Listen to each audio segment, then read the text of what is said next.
That cold morning, no one expected an act of kindness to change everything. What started as another day on the road became a story the whole town tried to explain, and few had the courage to tell. Before we begin, subscribe and turn on the bell. Here, we show that behind the engines and the leather, there are still human hearts. The rain had just stopped falling on the cracked asphalt of Elmwood High's parking lot, leaving behind a slick sheen that caught the pale November light like a warning.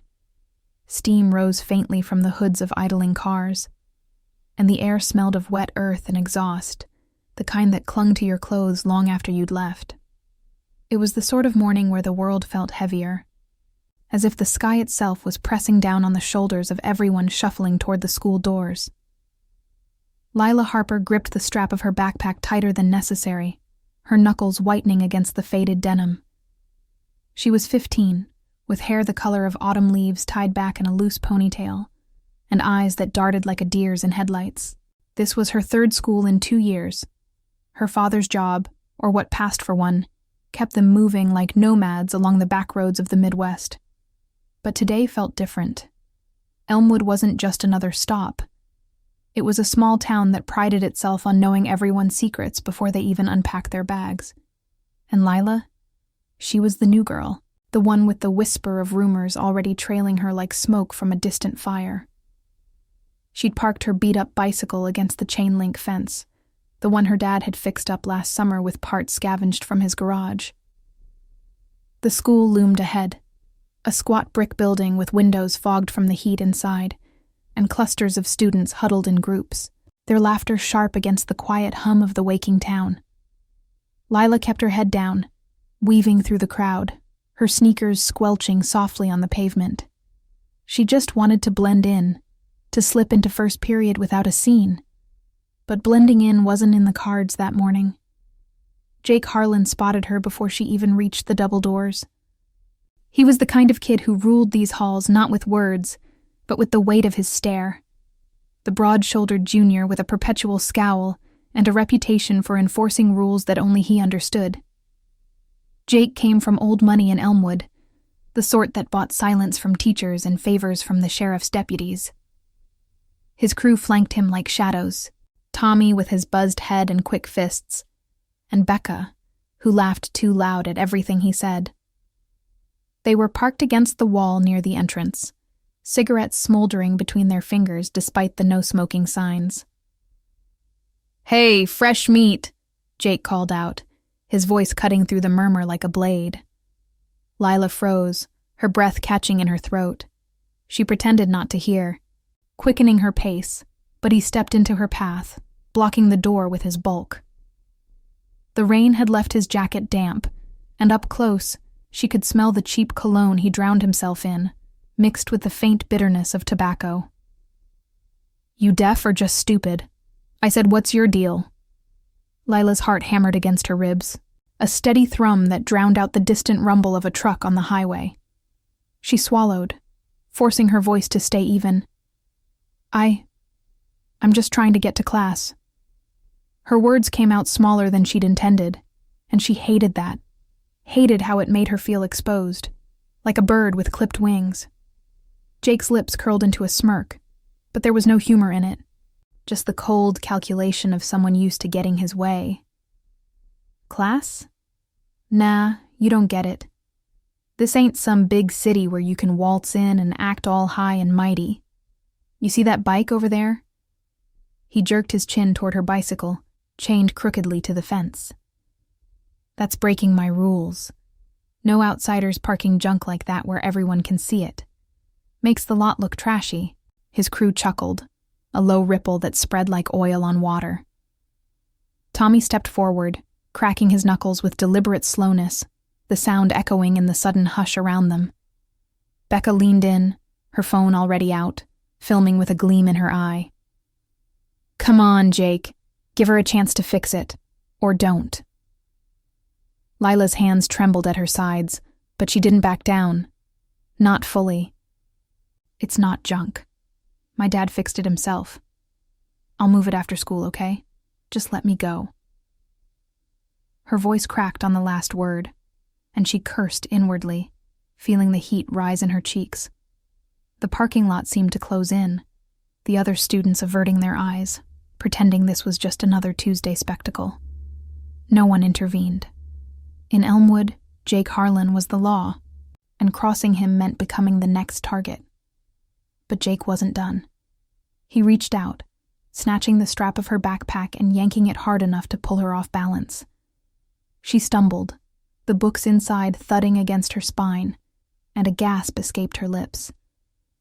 "Rules are rules, sweetheart. You break 'em, you pay." His face was inches from hers now, breath hot and sour, eyes narrowed in that predatory way that promised more than words.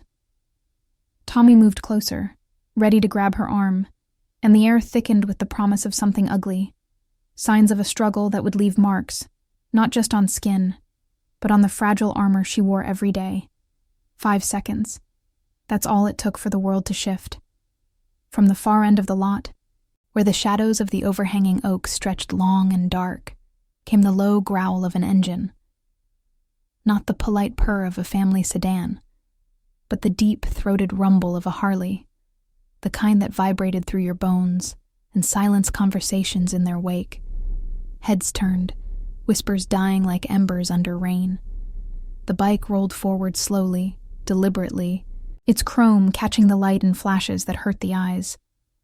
At the handlebars sat a man in weathered leather, his face half hidden by a bandana and the brim of a worn cap, but his presence filled the space like a storm cloud. Broad-shouldered, with arms corded from years of wrenching engines and riding endless miles, he cut the engine with a final cough, the silence that followed heavier than the rain. He swung off the bike in one fluid motion, boots hitting the pavement with a solid thud that echoed. Lila's eyes widened, recognition flooding her features even as fear twisted her gut. "Dad," she whispered, the word barely audible. Jake straightened, his smirk faltering for the first time, but he recovered quick, puffing out his chest. "Who the hell are you? This ain't your business." The man, Rourke Harlan, though no one in Elmwood knew his name yet, didn't respond right away. He just stood there, rain dripping from the leaves above onto his shoulders, his gaze steady and unblinking as it swept over the scene. His daughter with her backpack askew, the bully's hand still hovering too close, the crowd holding its collective breath. The air smelled of oil and tension now, the distant hum of the highway a faint reminder of the world beyond this frozen moment. Rourke's hand flexed at his side, not in threat, but in the quiet restraint of a man who'd seen too many fights to rush into another. He was president of the Road Wolves, a brotherhood forged in the fires of forgotten wars and lost roads. But here, he was just a father, stepping into the light for the girl who'd lost her mother to the same roads that called him home. "Son," Rourke said finally, his voice low and gravel rough, like tires on loose gravel. "You picked the wrong rules to enforce today." He took a step forward, and the parking lot seemed to exhale, the first threads of something deeper unraveling in the space between them. The parking lot held its breath as Rourke's words hung in the damp air, heavy as the mist rolling in from the nearby fields. Jake Harlan blinked, his bravado cracking just enough to show the uncertainty beneath, like a fault line in dry earth. He released Lila's backpack strap with a jerk, stepping back half a pace, but his eyes flicked to his crew for backup, as if numbers could shield him from the shadow now looming over the scene. Tommy shifted uneasily, his knuckles unclenching, while Becca's phone trembled in her grip, the recording light blinking like a hesitant heartbeat. The other students formed a loose semicircle, whispers threading through the crowd. "Who's that guy?" "Looks like trouble. Is she with bikers?" Their voices a low murmur against the fading echo of the Harley's engine. Rourke didn't advance further. He just stood there, rooted like an old oak, his leather vest patched with the faded emblem of the Road Wolves, a snarling silhouette against a winding road that spoke of miles traveled and promises kept. The rain had left dark spots on his boots, and a single droplet traced the scar along his jaw, a remnant from a night long ago when the world had tried to break him. He looked at Lila first, really looked, taking in the flush of her cheeks, the way her shoulders hunched as if bracing for a blow that never came. "You all right, kid?" His voice softened on the edges, a gravelly tenderness that cut through the tension like sunlight piercing fog. Lila nodded quickly, too quickly, her eyes glistening but dry. She straightened her backpack, fingers lingering on the strap as if it were a lifeline. "Yeah, Dad. It's nothing. Just school stuff." But her voice wavered, betraying the lie. And Rourke saw it. The echo of her mother's quiet strength in that forced calm. The way she'd always shielded him from her own storms. He felt a pang in his chest, sharp and familiar. The kind that came from years of riding solo through regrets. Elmwood was supposed to be a fresh start. A quiet town off the interstate where he could tinker in the garage by day and ride with the wolves at night, keeping Lila close without the shadows of his past spilling over. But here it was, spilling anyway. Jake recovered his swagger, crossing his arms over his chest, the damp fabric of his jacket clinging to him like a second skin. "Your business. This is my school, old man. You roll up on that noise machine and think you can just—" He cut himself off, glancing at the gathering eyes, the way the crowd's curiosity had tipped into something wary. In Elmwood, outsiders were tolerated like passing storms, acknowledged but not welcomed, especially not ones who looked like they'd crawled out of a war story. Rourke's presence rippled through them, stirring old prejudices. Bikers were drifters, trouble on two wheels, the kind who brought bar fights and bad news to doorsteps. No one knew the road wolves yet, not really. Just the generic fear of leather and chrome, the myths that painted them as outlaws without a code. "Son," Rourke repeated, the word laced with a patience worn thin by time. "I ain't here to make trouble, but you lay a hand on my girl again, and we'll have words that stick." He didn't raise his voice. He didn't need to. The quiet authority in it carried further than any shout, echoing the unspoken rules of the Brotherhood. Protect your own, no matter the cost. Behind him, the Harley gleamed under the weak sun, a sentinel of black and silver, its side mirror reflecting the faces frozen in judgment. A teacher lingered at the edge of the lot, thermos in hand, watching but not intervening. Better to let the new girl's drama play out than risk Harlan's family's pull on the school board. Lila tugged at Rourke's sleeve, her touch light but urgent. "Dad, please, let's just go inside. It's fine." She wanted to vanish into the brick walls, to let the bell ring and wash this away like the rain had the puddles. But deep down, a flicker of something warmer stirred. Gratitude, maybe, or the rare comfort of not standing alone. Her father had always been the road's wanderer, president of the Wolves since the crash that took Sarah 5 years back. He'd built the club from shattered vets and lost souls, a family bound by more than blood, teaching Lila that loyalty wasn't loud. It was the steady hum under your feet when the world shook. Jake snorted, but the sound came out forced. His crew hanging back now, the momentum lost. "Whatever, freak. Keep your junkyard dog on a leash." He turned away, shoving through the doors with exaggerated nonchalance, but his shoulders stayed tense, the smirk gone.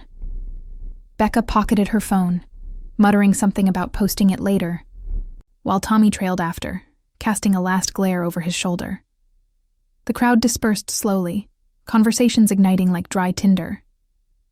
"Did you see that bike?" Her dad's one of those gang types. Harlan's gonna flip.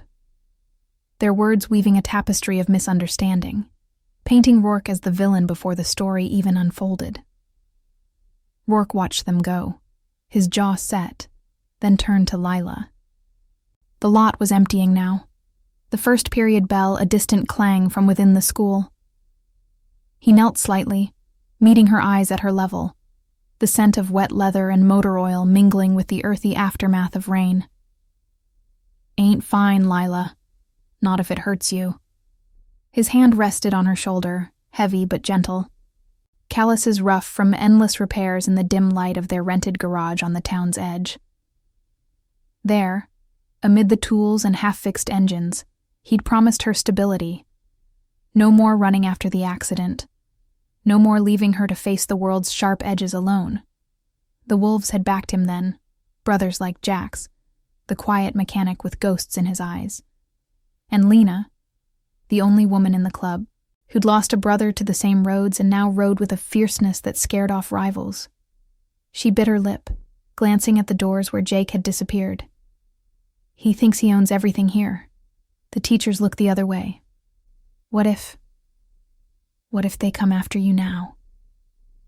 Fear laced her words, not just for herself, but for the fragile peace they'd carved out. Elmwood's garage was his lifeline, a place where locals brought their trucks for quiet fixes, pretending not to notice the wolf patch on his vest. One wrong look, one whispered complaint, and it could all unravel. Rourke straightened, the weight of her worry settling on him like an old saddle. Let him try. The wolves don't bend for small-town kings. But even as he said it, doubt flickered.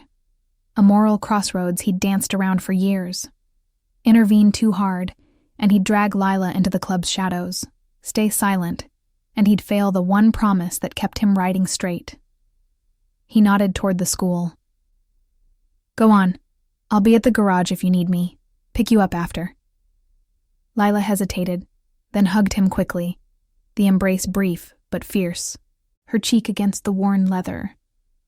As she slipped inside, the doors swinging shut behind her with a hydraulic sigh, Rourke lingered, staring at the chain-link fence where her bike still leaned. The air cooled around him, carrying the faint salt of distant fields, and he felt the pull of the road. The wolves waiting at the old mill for their midday ride, a ritual of shared silences and unspoken vows. But today, that pull warred with something deeper, the quiet justice of a father shielding his own, even if it meant facing the town's blind eyes. He mounted the Harley, the kickstand scraping softly against the asphalt, and fired it up. The engine roared to life, a deep vibration that rattled the leaves overhead, then settled into a steady thrum as he eased out of the lot. Behind him, Elmwood High faded in the rear view, but the tension lingered, a thread pulling taut toward whatever confrontation brewed in the hours ahead. Rourke rode toward the garage, the wind whipping at his bandana, carrying whispers of loyalty and the hard choices that defined a man beyond the myths. The garage on the outskirts of Elmwood squatted like a forgotten relic under the overcast sky, its corrugated metal walls scarred by years of wind and neglect. Rourke eased the Harley into the bay, the engine's rumble fading to a sigh as he killed it, the sudden quiet amplifying the drip of water from the eaves onto oil-stained concrete.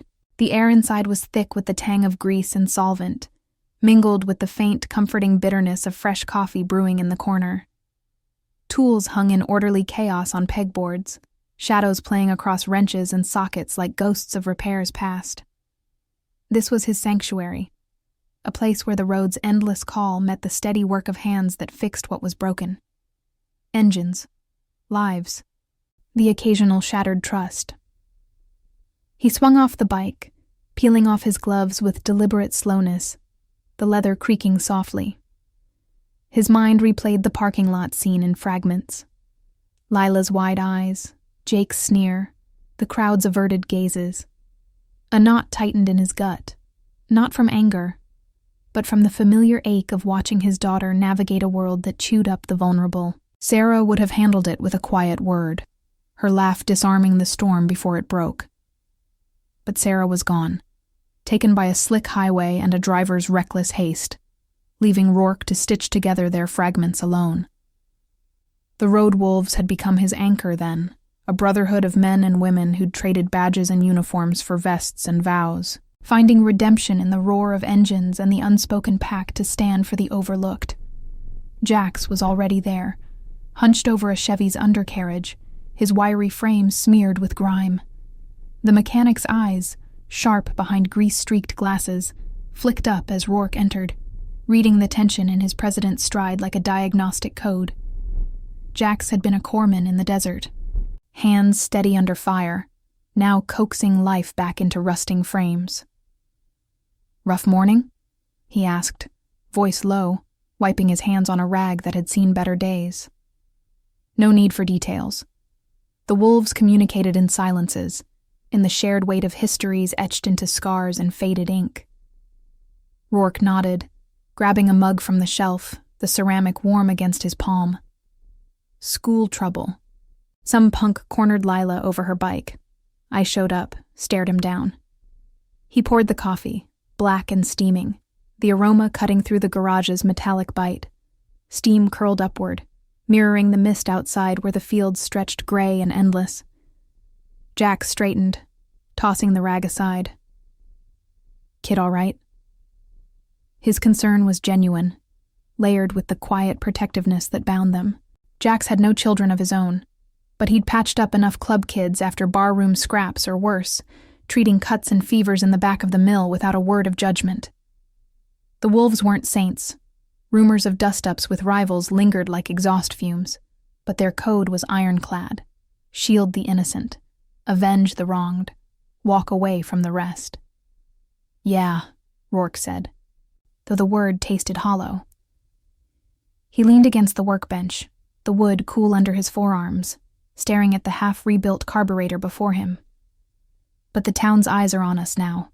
That boy's got pull. Harlan. Name's Jake. Old family here. The kind that whispers to the law." He took a sip, the heat searing his tongue, a small pain to ground the larger one. Elmwood tolerated the garage because it was useful. Farmers and truckers brought their rigs for honest work, cheaper than the dealership downtown. But tolerance was thin ice, one biker stereotype too far, and the sheriff's cruiser would idle outside, lights off, but message clear.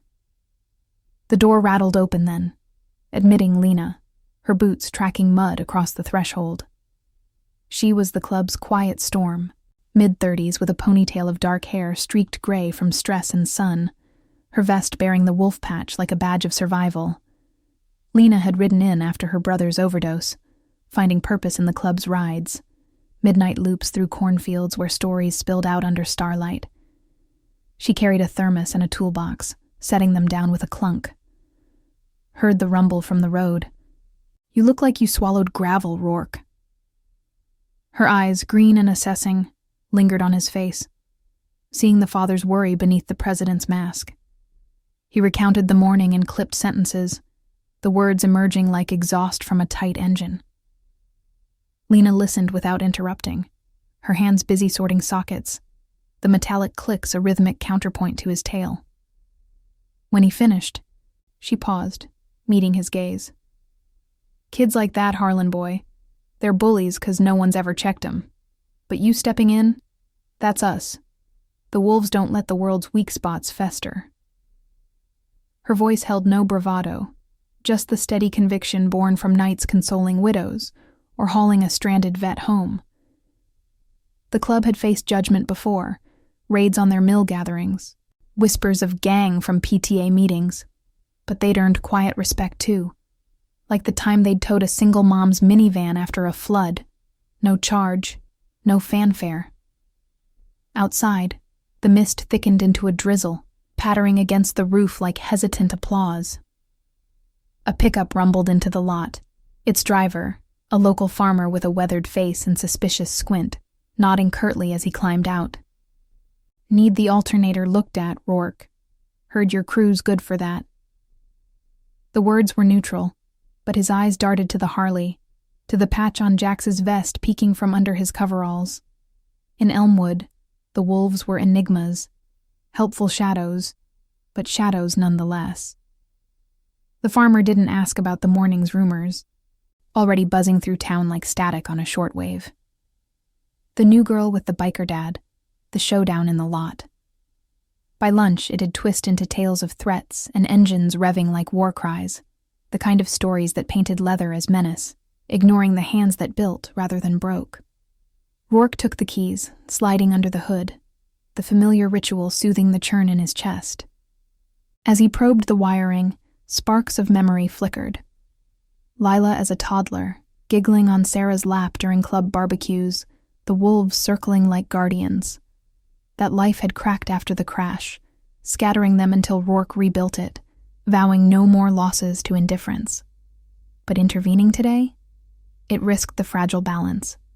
If Jake's family pushed, the garage could face inspections, the wolves labeled a threat. Yet silence meant abandoning Lila to the same isolation that had haunted his own youth, fatherless and adrift until the army, and then the club gave him ground.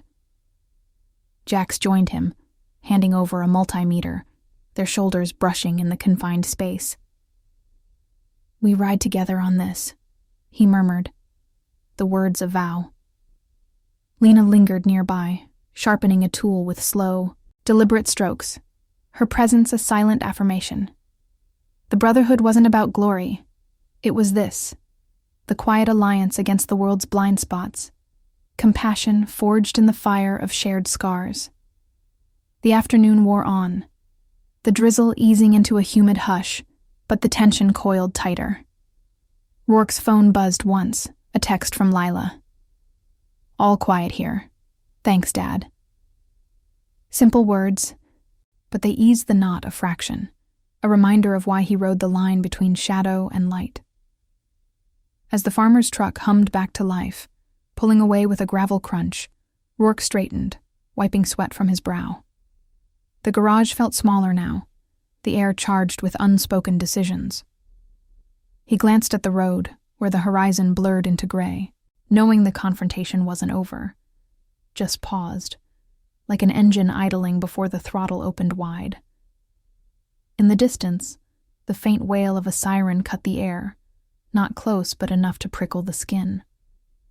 Elmwood's judgment was stirring, but so was the wolves' resolve, a low hum building toward whatever storm the day would unleash. Rourke flexed his hands, calluses catching the dim light, ready to protect what mattered most, not with fists, but with the unyielding loyalty that defined them. The siren grew louder, slicing through the humid veil like an accusation, its wail echoing off the cornstalks that flanked the road. Rourke paused under the truck's hood, the multimeter slipping from his fingers to clatter against the concrete. He straightened slowly, wiping his hands on his jeans, the fabric already dark with grease. The sound wasn't urgent, no lights flashing in the rear view of the departing farmer's truck, but it carried the weight of Elmwood's watchful gaze, a reminder that small towns had long memories and short fuses for anything that didn't fit their tidy narrative. Jax glanced up from his workbench, his expression unchanging, but Lena's sharpening stopped mid-stroke, the whetstone hovering like a held breath. "Probably nothing," Jax muttered, though his eyes tracked the road through the open bay door. The drizzle had picked up again, fine drops pattering on the gravel lot, turning the earth to mud that sucked at boot heels. But Rourke knew better. Rumors traveled faster than rain here, and the parking lot showdown was already fermenting into something uglier. Biker dad intimidating a local kid, a threat to the order Jake Harlan's family had underwritten for generations. He stepped outside, the cool mist settling on his skin like a shroud, and watched as a sheriff's cruiser crested the rise, its white and gold bulk cutting through the gray. It slowed at the garage entrance, gravel crunching under tires worn smooth from endless patrols. Deputy Ellis climbed out, a lanky man in his 40s with a mustache that drooped like wilted grass and eyes that darted too quickly, as if expecting ambush in every shadow. He adjusted his hat against the rain, nodding curtly, but there was no warmth in it, just the practiced neutrality of someone threading the needle between duty and deference. "Mr. Harlan," Ellis said, the name slipping out with a familiarity Rourke hadn't earned yet. He must have checked the school records, or maybe Jake's call had greased the wheels. "Heard there was a dust-up at the high school this morning. Mind if we talk?" His voice was even, but the undercurrent hummed with implication, the kind that branded outsiders before they spoke. Rourke leaned against the doorframe, arms crossed over his vest, the leather creaking softly. The air smelled of wet asphalt and the faint, acrid bite of the cruiser's exhaust as it idled. "Dust up? My daughter was getting hassled. I stepped in. That's all." No defensiveness, just facts laid bare like engine parts on a bench. Inside, his mind raced. Lila's face in the lot, pale and resolute. the way Jake's hand had lingered too long on her strap. Protecting her wasn't a crime. It was instinct, carved deeper than any club tattoo. Ellis shifted his weight, rain beating on his shoulders. Jake Harlan's folks are concerned. Said you showed up on that bike of yours. Made threats. School's calling it intimidation. We don't want trouble in Elmwood, you understand. The words carried the town's script. Bikers as disruptors. Leather vests synonymous with chaos. No mention of Jake's rules, his crew's circling menace, or the videos already circulating on group chats, twisting the scene to fit the narrative. Ellis's gaze flicked to the Road Wolves patch, a flicker of judgment passing like a shadow. Jax emerged then, wiping his hands, positioning himself just behind Rourke. A silent flank, the Brotherhood's way without a word. Lena stayed inside, but her silhouette moved in the gloom, a reminder they weren't alone. Intimidation? Rourke echoed, his voice low, gravel over steel. I told the boy to leave my girl be. If that's a threat, then yeah. I made one. To anyone who thinks they can bully a kid and walk away. He felt the moral pull tightening, the choice between restraint and response. Swallow it, keep the garage's peace, and risk Lila facing Jake's backlash alone. Push back, and invite the full weight of Harlan influence crashing down. Ellis sighed, rubbing the back of his neck, rain tracing rivulets down his collar. Look, Rourke, mind if I call you that? I've seen your type come through. Vets, mostly. Riding out demons. But this town's got its ways. Jake's dad sits on the council. They don't take kindly to. He trailed off, gesturing vaguely at the Harley, the patch, the unseen wolves. The deputy wasn't cruel, just complicit. A man who'd traded ideals for a steady paycheck, averting eyes from the Harlan shadows while scrutinizing the fringes. Rourke's jaw tightened, the scar along it pulling taut. He thought of Sarah, how she'd faced down a bar full of drunks with a steady gaze and a mother's fire, teaching him that true strength wasn't in the roar, but the stand. My type? We're mechanics, deputy. Fathers. We fix what's broke and watch out for our own. If that's trouble, then Elmwood's got a bigger problem than my bike. The words hung, not heated but weighted, stirring the air between them. Ellis held his stare a moment longer, then nodded, stepping back toward the cruiser. Just a warning then. Keep it clean, for the girl's sake. He slid into the driver's seat, the door thudding shut, and the siren stayed silent as he pulled away, taillights blurring in the mist. The garage fell quiet again, save for the steady drip from the eaves and the distant hum of the highway. Jax clapped Rourke on the shoulder, his grip firm. They'll circle, but we hold. Lena joined them, handing over a rag, her eyes fierce. Wolves don't scatter for sirens. We ride the line. Their solidarity wrapped around him like the club's midnight runs, where stories of lost battles and quiet victories bound them tighter than chains. But as Rourke watched the cruiser vanish, doubt gnawed, a father's isolation cracking under the weight of judgment, the fear that his protection might cage Lila in the very shadows he'd fled. Across town, in the fluorescent-lit halls of Elmwood High, Lila navigated the aftermath like a ghost through fog. The morning's buzz had morphed into sidelong glances and hushed clusters. Jake's crew weaving tales that painted her as the instigator, her dad the monster on chrome. She kept her head down in history class, pencil scratching notes on the Civil War's moral fractures, but her mind replayed the lot. The Harley's growl, Rourke's unyielding stance. It warmed her, that shield, but chilled her too. What if it cost him the garage, their fragile route here? At lunch, she sat alone in the cafeteria, the clamor of trays and laughter a distant roar. Becca slid onto the bench across from her, phone in hand, a smirk playing on lips glossed too bright. Your dad's video is blowing up. People are saying he's in some gang. You gonna sick him on us all? The words were barbed, but curiosity laced them, the town's hunger for scandal overriding fear. Lila met her gaze, steady despite the tremor in her hands. He's not like that. He just cares. Simple truth, raw as rain on skin. Becca paused, something flickering. Envy, maybe, for a father who appeared like thunder.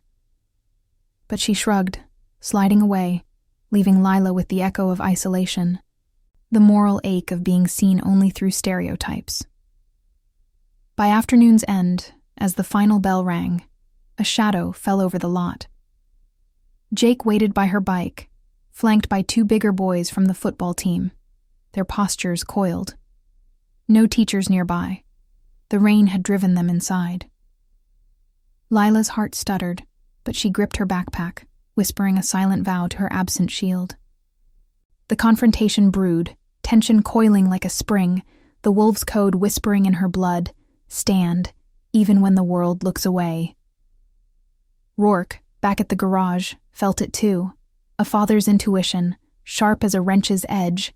He fired up the Harley, the engine's thrum a promise, heading toward the school as the sky darkened, loyalty pulling him into the gathering storm. The sky hung low over Elmwood High as the final bell's echo faded, a bruised purple bleeding into the gray of late afternoon. Rain threatened again, the air thick with the scent of impending storm, wet leaves and cooling earth, the kind that seeped into your bones and whispered of unfinished business. Lila emerged from the side door, her backpack heavier than when she'd entered, weighed down by the day's sidelong stairs and the knot of anxiety that had twisted tighter with every passing period. The parking lot was emptying fast, cars splashing through shallow puddles, headlights cutting brief swaths through the dimness. She made for her bike, chained crookedly to the fence, her steps quick but measured, as if haste might summon the shadows she'd sensed watching her all day. They were there, just as she'd feared.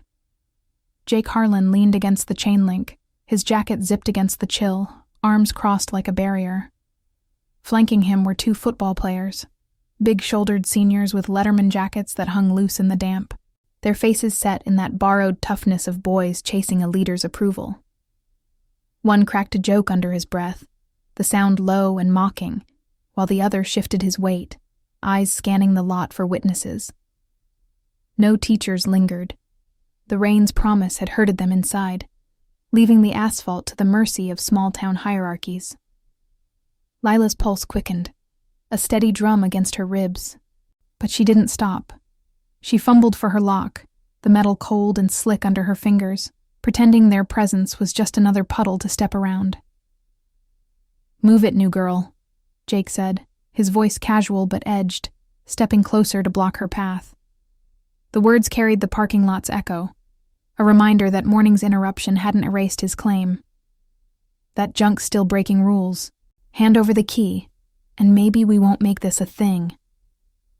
She straightened, key in hand, meeting his gaze despite the tremor in her knees. The air between them hummed with unspoken threats. The way his friends closed in, shoulders brushing the fence, the faint creak of leather as one flexed his fists. Lila's mind flashed to Rourke's steady eyes that morning, the quiet vow in his stance. But here, alone, it felt distant, like a story from someone else's life. "It's mine," she said, voice firmer than she felt, the words a small act of defiance amid the isolation. Around them, the lot's lights flickered on early, casting long shadows that danced with the wind's first gusts. A few stragglers hurried by, averting eyes, their footsteps splashing softly. Elmwood's way, silence as complicity. Jake's smirk returned, colder now in the fading light. "Yours? This is my turf. You and your biker freak dad don't get to roll in and change that." He reached for the chain, his hand brushing hers deliberately, the contact sending a chill up her arm. The bigger boy laughed, a bark that echoed off the bricks, while the other loomed, ready to grab if she pulled away. Tension coiled, the moment stretching thin as rain-fogged glass, signs of a struggle brewing in the press of bodies, the hush that fell like a held breath. Lila's heart raced, memories surfacing unbidden. Her mother's hand in hers during their last move. Sarah's whisper of, "Stand tall, even when it shakes." But standing now meant facing the world's indifference alone, the moral ache of a girl caught between flight and fight. From the road's edge, the low growl pierced the quiet first. A single engine, then another, the throaty harmony of Harleys cutting through the mist like a lifeline. Rourke crested the rise on his bike, Jax and Lena trailing close, their machines idling into the lot with deliberate slowness. He'd felt it, that father's pull, sharper than any club signal, drawing him back before the pickup time. The wolves had sensed his unease at the garage. No words needed. Loyalty was their language. Unspoken rides the punctuation. They parked in a loose arc, engines cutting off in unison, the silence that followed heavier than the gathering clouds. Rourke dismounted, his boots splashing in a puddle, eyes locking on the scene. Lila backed against the fence, Jake's hand on the chain, the crew's predatory lean. Rage flickered in his chest, contained like pressure in a sealed line, but compassion overrode it, the sight of his daughter's trembling resolve, mirroring Sarah's quiet fire. He didn't charge. He walked forward, steady, the gravel crunching underfoot, Jax and Lena at his sides like shadows given form. The football boys faltered, stepping back, their bravado wilting under the weight of 3 leather-clad figures emerging from the dusk.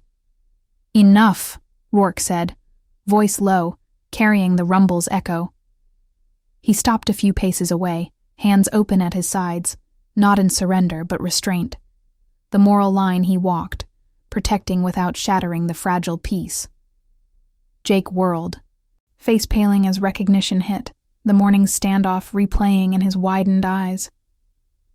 "You again? This ain't your—" "It is now," Lena cut in, her tone even, stepping forward with a calm that belied the steel in her posture. She was smaller than the boys, but her presence filled the space, eyes scanning Lila with a sister's concern. Jax hung back, arms crossed, his silence a wall, the Brotherhood's code radiating. No harm to the helpless, no escalation without cause. Lila's breath caught, relief flooding her like warm rain, but mingled with fear. For them, for the garage, for the town's brewing storm. She slipped the chain free, wheeling the bike toward Rourke, her hand brushing his arm in silent thanks. The touch grounded him, a reminder of the evolution he'd chased since Sarah's loss. From isolated rider to father weaving community into armor.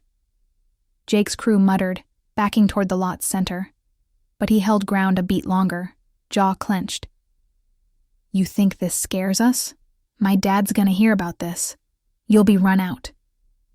The words were bluster, but beneath lurked a crack, the first glimpse of doubt in a boy raised on unchecked power, facing a different kind of strength. Rourke met his stare unflinching. "Tell him what you want, son. But hurting kids? That's no rule worth keeping." No threat, just truth, laced with the compassion that defined the wolves, empathy for the lost, even in adversaries. The rain began then, soft at first, pattering on jackets and pavement, washing the tension's edges.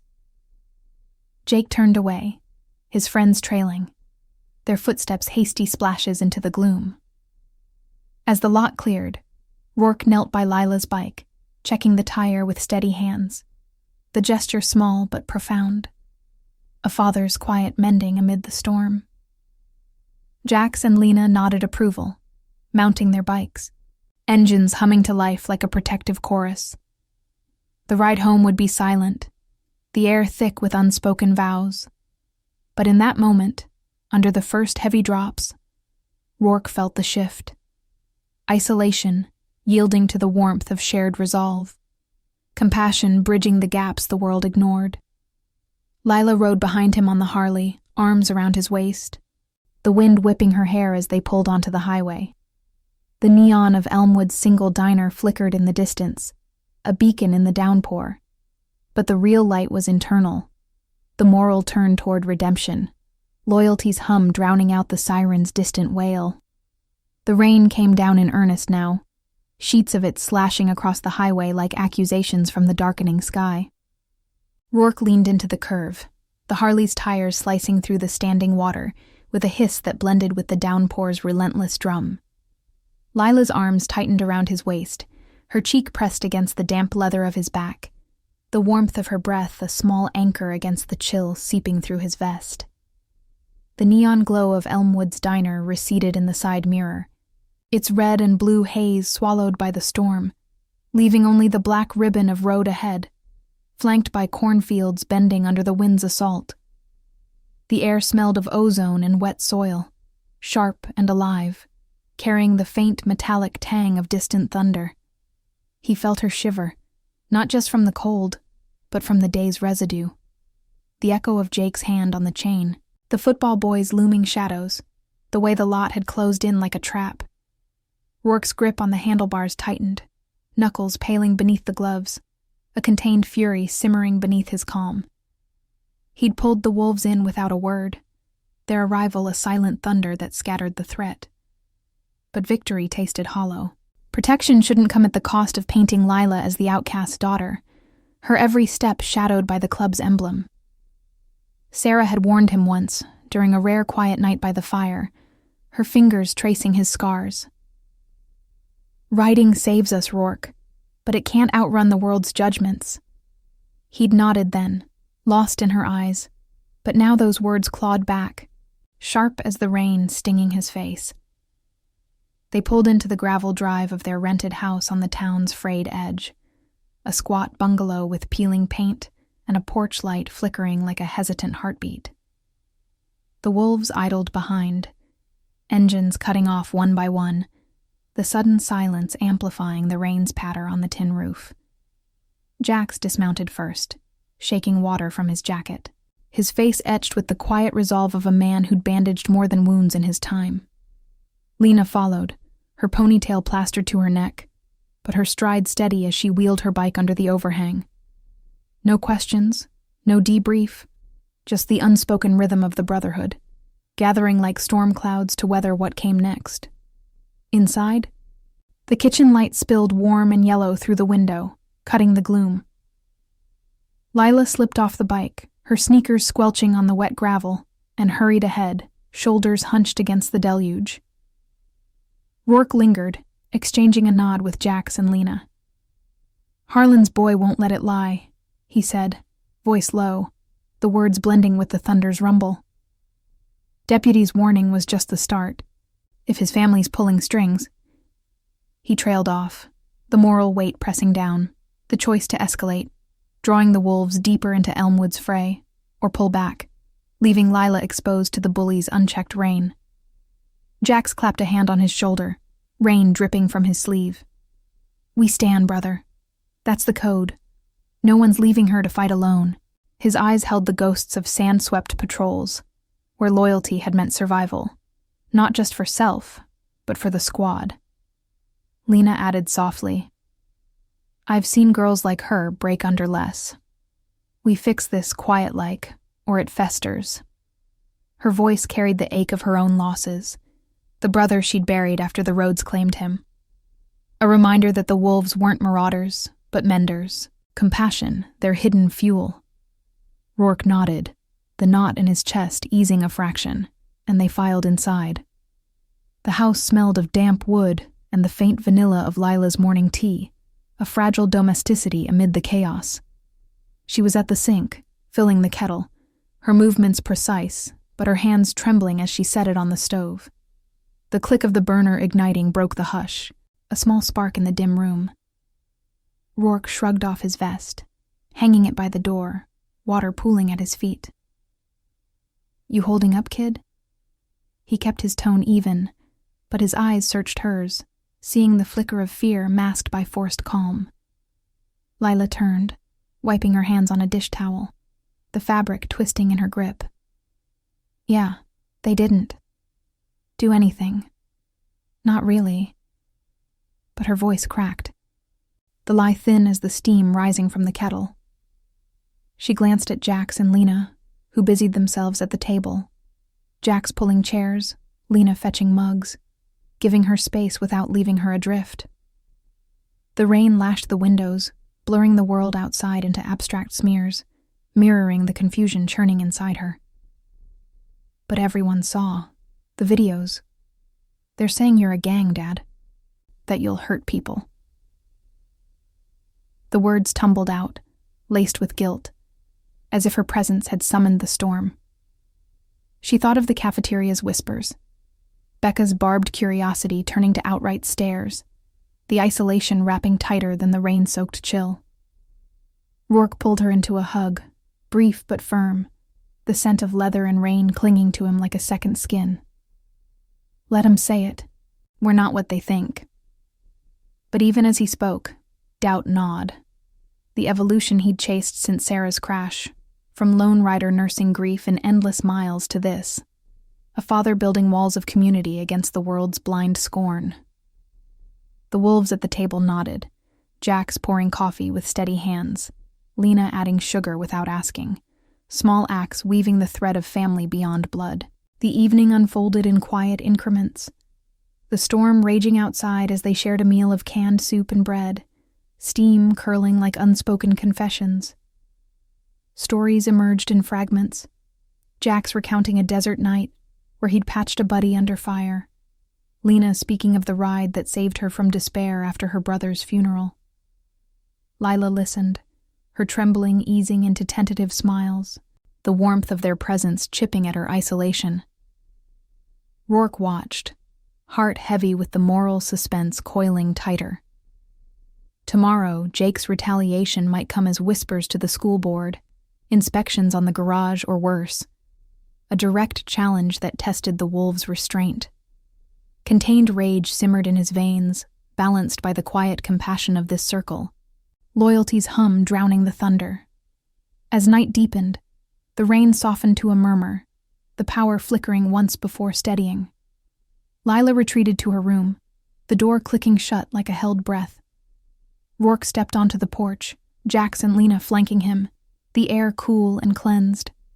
Headlights pierced the dark, a single car, slow on the road, not the cruiser but something heavier, Harlan marked perhaps.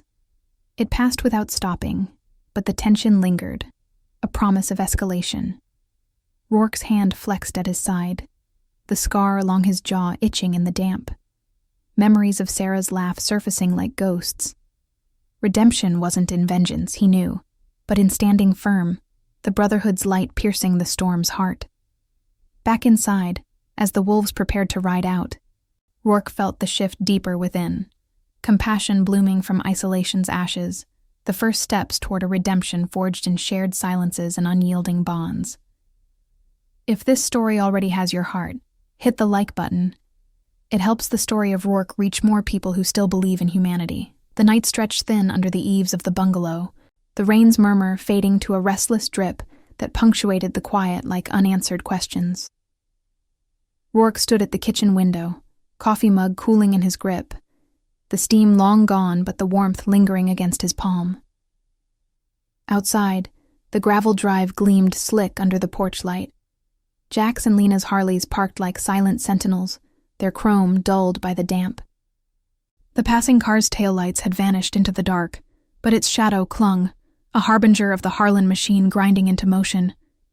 He could feel it in his bones, the slow churn of small-town retribution, where words to the right ears could shutter a garage faster than a sheriff's raid. Lila's door creaked open behind him, her footsteps soft on the worn linoleum. She emerged in oversized sweatpants and a faded wolf's hoodie, the fabric swallowing her frame, her hair damp from a hurried shower. Her eyes, red-rimmed but clear, met his in the reflection of the glass. "Can't sleep?" she asked, voice hushed, as if the walls might carry tales to the neighbors. He turned, setting the mug down with a soft clink. "Roads got me thinking." It was half-truth. The real churn was the moral fork sharpening ahead. Shield Lila with the club's full weight, and risk dragging her into the fray he'd sworn to keep at bay, or hold back, letting the Harlan's influence erode their footing like rust on an old frame. Jax and Lena had ridden out an hour earlier, promising to circle the mill for a late council.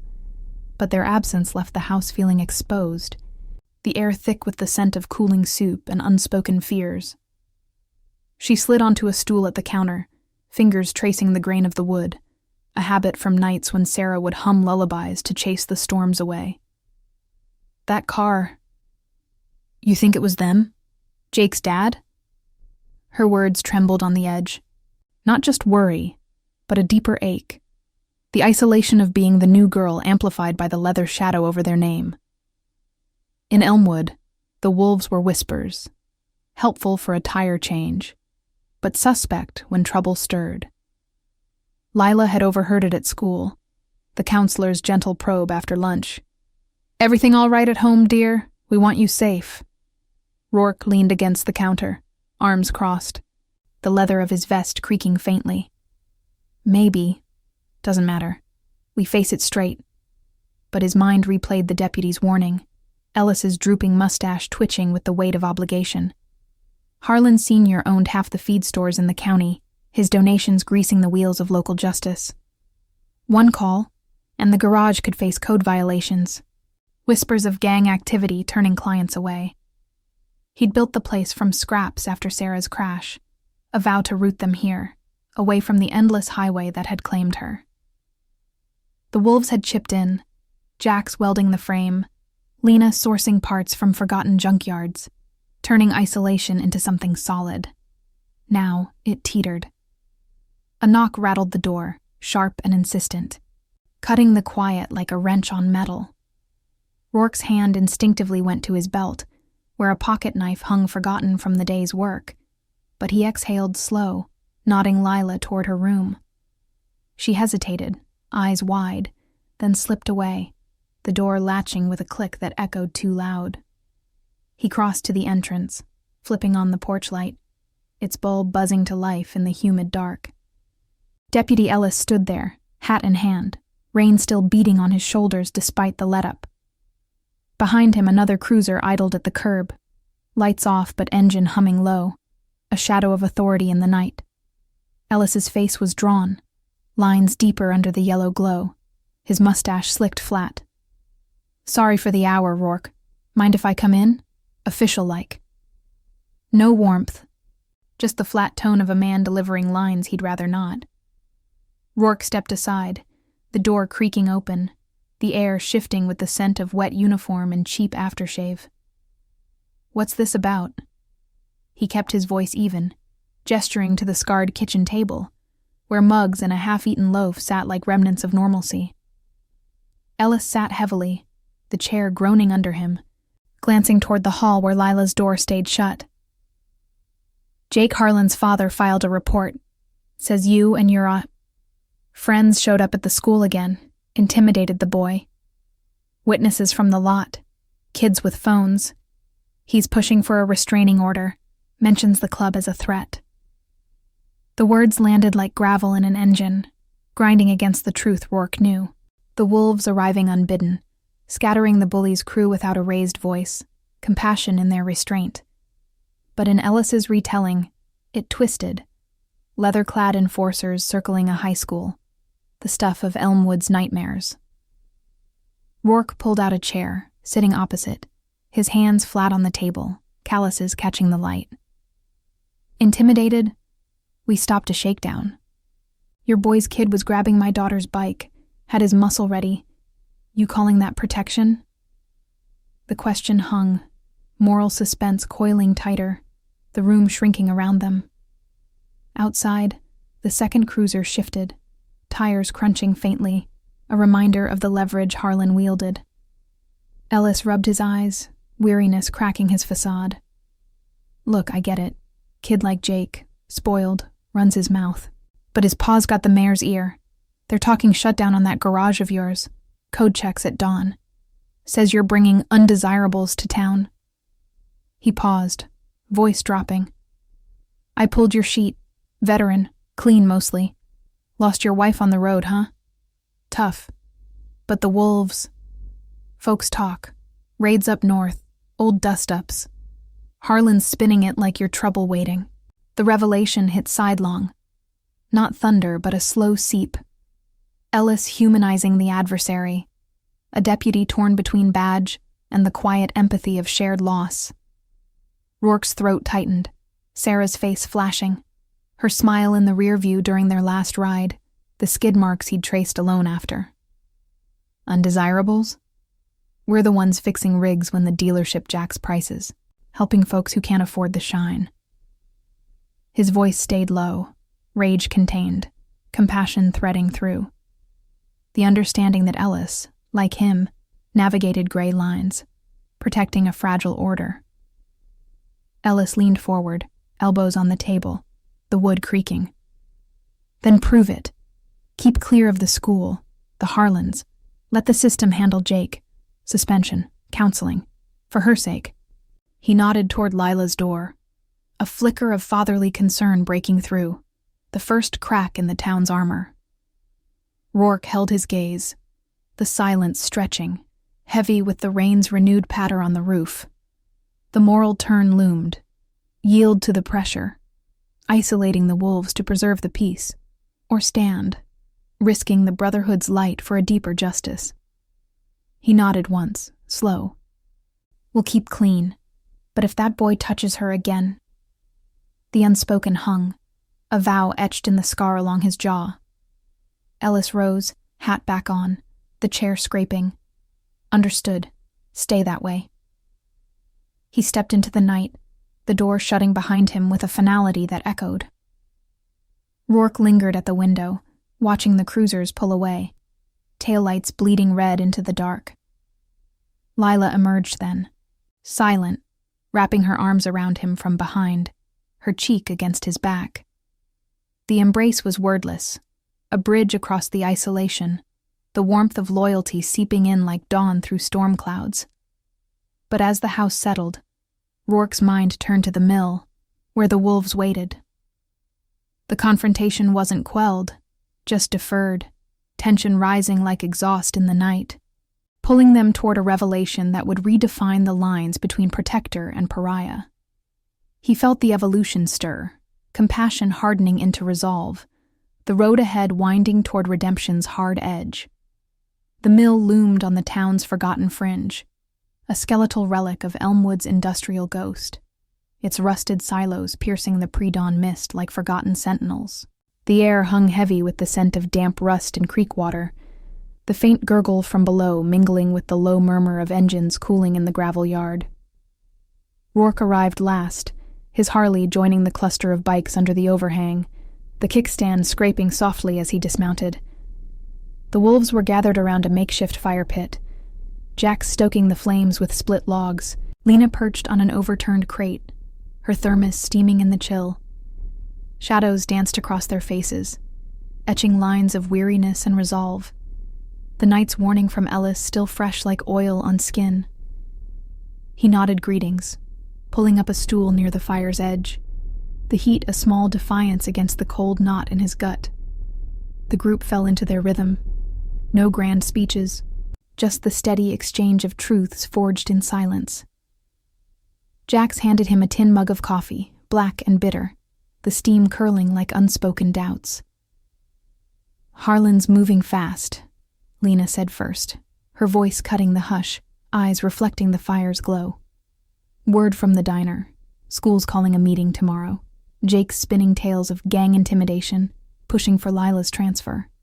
Deputy's hands are tied. Mayor's in Harlan's pocket. Rourke sipped, the liquid scalding his tongue, grounding the surge of contained rage that twisted like a seized bolt. The moral suspense had peaked, the confrontation he'd dreaded now barreling down like a truck with failed brakes. Retaliation simmered in the air. Harlan Sr. could bury the garage under fines, scatter the wolves with warrants, all under the guise of protecting Elmwood's good kids. But compassion tempered the fury. This wasn't about club pride, but a father's quiet stand, the Brotherhood's code demanding they shield without shattering. "We don't hit back," he said, voice gravel low, staring into the flames. "Not like they expect. We show 'em what we are." Jax leaned forward, elbows on knees, his corpsman hands scarred from more than engines. And if they come harder, inspections, shutdowns, Lila's caught in the cross. His words carried the weight of shared history. The wolves had pulled Rourke from the abyss after Sarah's crash, nights at this very mill where he'd confessed the grief that hollowed him, a veteran adrift until the rides gave him purpose. Lena nodded, adding, "Harlan's boy reminds me of my brother before the end. Untouched, breaking everything in reach. We break the cycle quiet, or it claims more." The fire crackled, embers spiraling upward into the mist, mirroring the tension coiling tighter. Rourke's mind raced back to the highway 5 years gone, the slick asphalt under a similar downpour. Sarah's laugh cut short by screeching tires and shattering glass. He'd ridden alone for months after, the Army's discipline cracking under morning's weight, until the wolves found him. Jax with a wrench and a listening ear, Lena with a shared ride through the grief-stricken dark. They'd built him anew, teaching that strength wasn't in isolation but in the circle, loyalty a balm for wounds the world ignored. Now, that circle faced fracture, the risk of losing the garage a threat to the fragile home he'd promised Lila. Dawn crept in gray fingers over the horizon, the first light glinting off the creek as a pickup rumbled into the yard, unmarked, but the Harlan Feed logo on the door screamed intent. 2 men climbed out. Harlan Sr., broad and silver-haired in a crisp flannel shirt, flanked by a wiry enforcer type, clipboard in hand. No badges, but the authority clung like cologne, the air thickening with confrontation. The wolves rose as one, a wall of leather and quiet steel.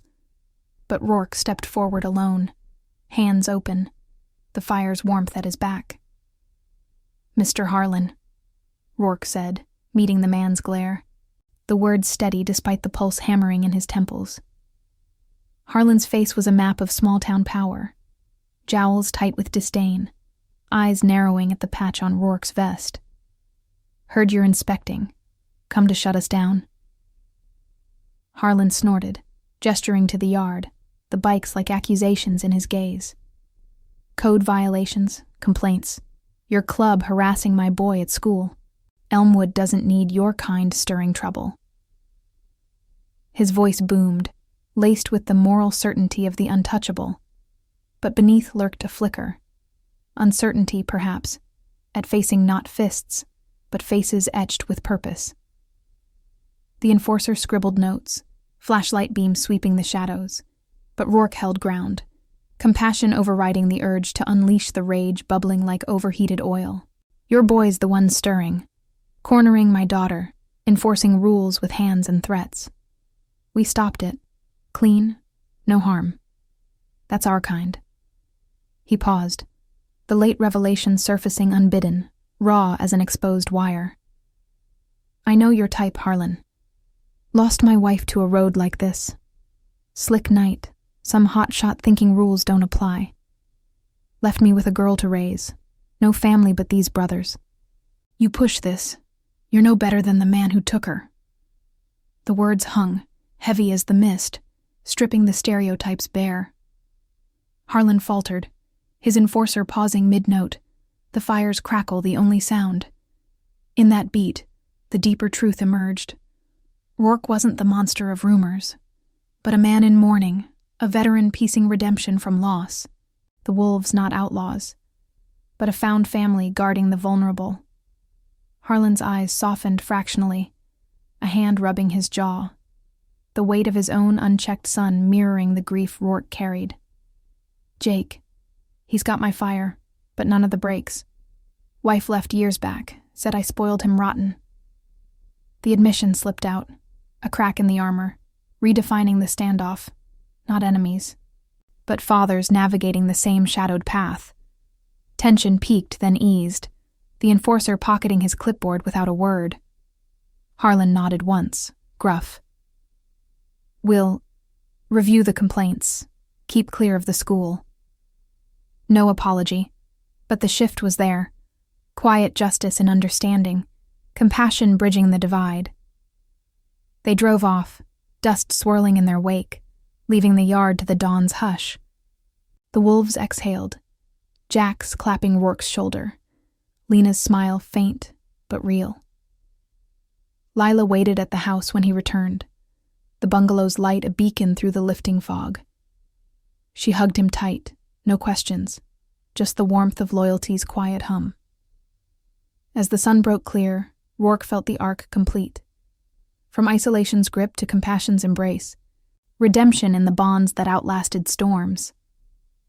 In the end, strength wasn't the roar of engines or the weight of leather. It was the forgiveness shared in silences, the family chosen when blood fell short, the courage to protect without destroying. Elmwood learned that slowly, but the wolves rode on, hearts beating beneath the myths. Subscribe for more stories of compassion, justice, and redemption. Thank you for watching the case of Rourke and the Road Wolves. See you in the next one.